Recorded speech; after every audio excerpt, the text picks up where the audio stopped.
All right, so you want to get right into it today, no time wasted. Let's do it. Great. Well, for our deep dive today, we're looking at something pretty amazing, like literally out of this world, Mm. um, but with some pretty down-to-earth financial realities. Yeah, that's what makes this so interesting, right? This clash between the extraordinary and the just plain normal. We have these news stories about NASA astronauts, Suni Williams and Butch Wilmore, returning from the ISS.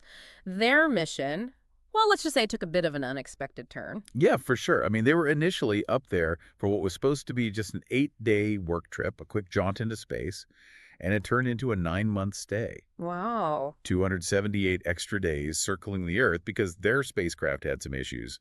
And of course, the big news was their safe return, which is, incredible. Absolutely, a testament to human resilience and the incredible work they were doing up on the ISS. I mean, they're conducting these really important experiments up there in microgravity, stuff that has huge implications for, well, so many things. Medicine, material science, you name it. Right, exactly. But here's the thing.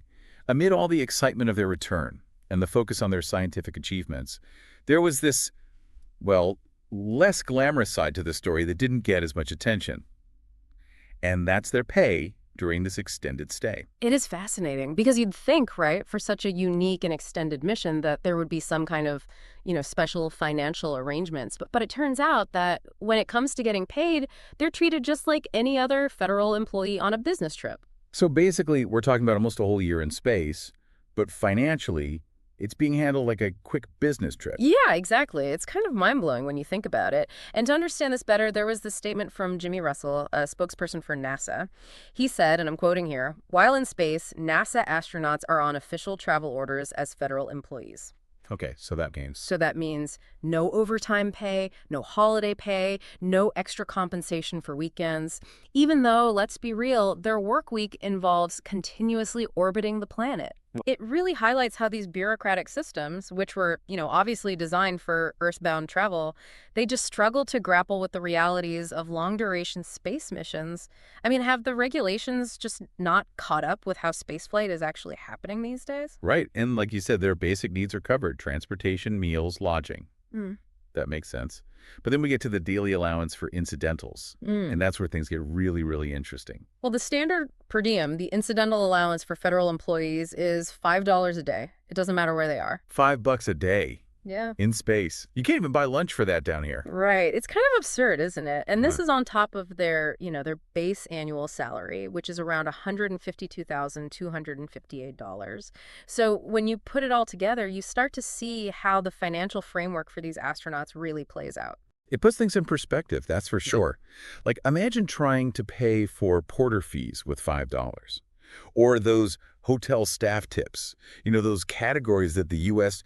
General Services Administration, the GSA, uses to define incidentals. Can you even imagine trying to apply those to being in orbit? Right. Like, who are you tipping up there? It really does highlight how these earthbound systems just don't translate well to the cosmos. However, and this is important, it's not as if the astronauts themselves are complaining about being broke or anything. I mean, Suni Williams even said that being in space was her happy place. It's clear their motivation goes way beyond just the paycheck. Absolutely. It's not about dissatisfaction or anything like that. It's more about, trying to understand how the system actually works in these unusual circumstances. Exactly. And there's another example that really brings this home. Remember Clayton Anderson, who spent 152 days on the ISS back in 2007? Well, he got an even lower per diem, Wow. How much lower? like seriously lower, only about $1.20 per day. Mhm. For the whole mission, he got a whopping $172. That's crazy, right? And Clayton Anderson's reaction was really interesting. He was like, obviously living his dream being an astronaut. But he was also very aware that, as he put it is a government job with government pay. Mm. And then he added, with a sense of humor, that he would have done way better with mileage. Aha. I love that. Right. So it's not like the astronauts are unaware of the financial realities. They get it. It's just this fascinating juxtaposition of, being involved in this incredible, groundbreaking work, pushing the boundaries of human exploration, and then getting paid like anyone else on a standard government business trip. Absolutely. So the point of all this isn't to argue about whether astronauts are rich or poor. The key takeaway is that even when a mission gets unexpectedly extended by 9 months due to circumstances beyond their control, the compensation for their daily expenses still falls under these pretty standard and sometimes surprisingly minimal government travel guidelines. It really makes you think, right? I mean, considering everything these astronauts go through, the intense physical and mental demands, the inherent risks of space travel, and the incredible contributions they make to science, to our understanding of the universe, it begs the question, does the current compensation structure truly reflect the value we, as a society, place on their work and the sacrifices they make? What does this tell us about how we understand and value different types of labor, different types of risk in our world? What do you think? I think you've given us a lot to think about. I hope so. Thanks for joining me on this deep dive. I'm sure this will leave people with a lot to consider. My pleasure. Always happy to explore these fascinating topics. Until next time. See you then.